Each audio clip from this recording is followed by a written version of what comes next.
So what do we do with that then? So do we first have to figure out what our relationship is on a psychological level with these addictions, with our food, for example? If we're just focusing on weight loss to start with, if you were to be coaching someone, would you try and understand their propensity to binge, to have that sort of, like dopamine craving, or do you focus somewhere else?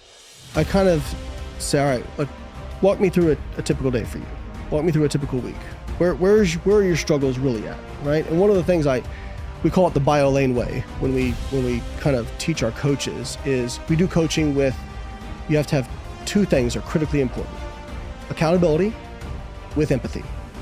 Because if you're just the accountability coach, the drill sergeant who's, most people, if they screw up, they've beat themselves up more than anybody else.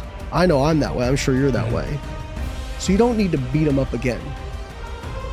The empathy portion, so if you're just beating somebody up, if you're just holding them accountable without empathy, you just become the drill sergeant. And what happens is people end up tuning you out, or they're not honest with you anymore because they don't want to constantly feel like they're failing, right?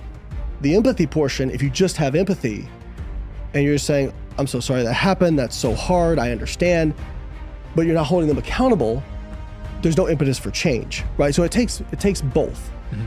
And so the way I'd often coach, like let's take somebody had a binge, something like that, the first thing I'd say, I understand why that happened, that's really hard. What was the antecedent to this? Like what started this, right?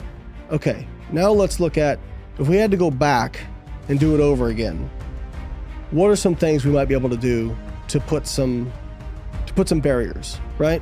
So I had one client, he's a hedge fund manager. And when he started with me, he was binging pretty much, I would say almost every day. And I said, okay, where do you find that this is happening? And he said, well, usually it's after everybody's gone to bed and, I just find myself in the kitchen and it just happens. So, okay, so it's not reasonable to lock yourself in your room, right? But what if we just did a few things to increase your mindfulness, right? Put a post-it on the cabinet where you keep the junk food, right? Not saying anything nasty or anything, but I just said, write down, am I hungry or am I just upset? Then on your door, right? Lock it from the inside.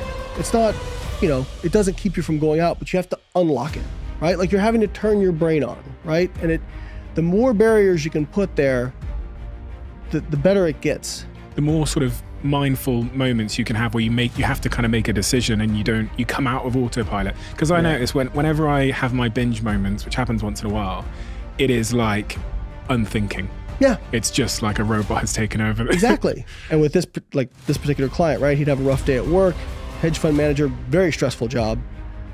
I say, okay, if you've had a rough day at work, first thing to do when you're driving home, say, man, I've had a tough day at work. This is usually where I'd have a binge session. Like say it out loud, like name it. You know what I mean? Mm-hmm. Sometimes just naming it is enough to stop it. I mean, not the same thing, but I struggle with, I'm sure you know as ADHD, during conversation, I have something to say, I want to say it, right? And I'll end up cutting people off and making them feel bad. And so I still have that inclination, but now I'll go, if I start, I go, oh, I'm sorry. I jumped in, please finish, right? Mm.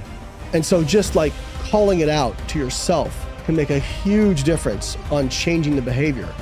That which gets monitored gets changed.